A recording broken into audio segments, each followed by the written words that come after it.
Mga kapuso, ilang linggo na lang, undas na. Pero bago pa ang buhos na mababiyahe, sasalubong po ang taas-singil sa toll sa NLEX Connector.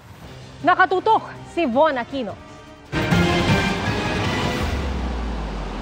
Simula sa Martes, October 15, tataas ang singil sa NLEX Connector na sa ngayoy bukas mula C3 Caloocan hanggang Magsaysay Exit. Tataas ito ng 33 hanggang 116 pesos, depende sa vehicle class.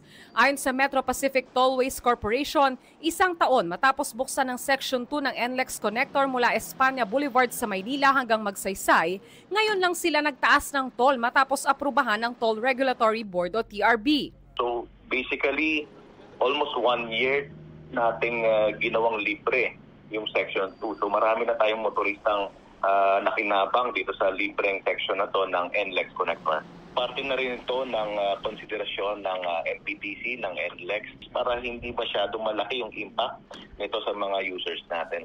Pero dahil sa napipintong pagtaas ng toll, ang mga nakausap naming motorista, dadaan na lang daw sa ibang kalsada. I think it's gonna be too much kung 100 plus yung tataas niya.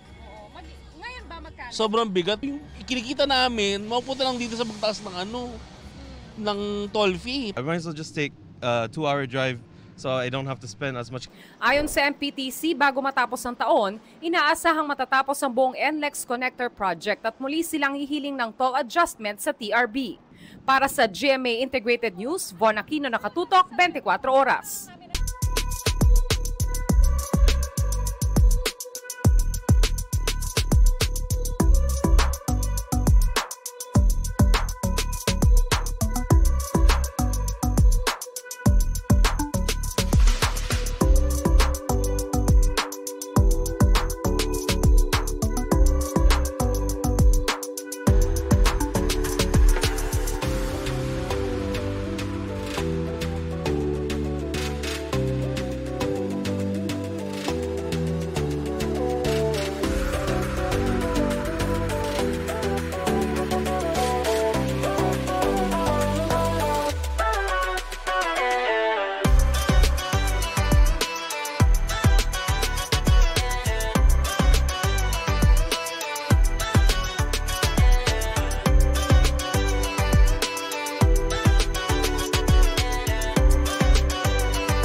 Mga kapuso, patuloy na tumutok sa mga balita. Mag-subscribe sa GMA Integrated News sa YouTube.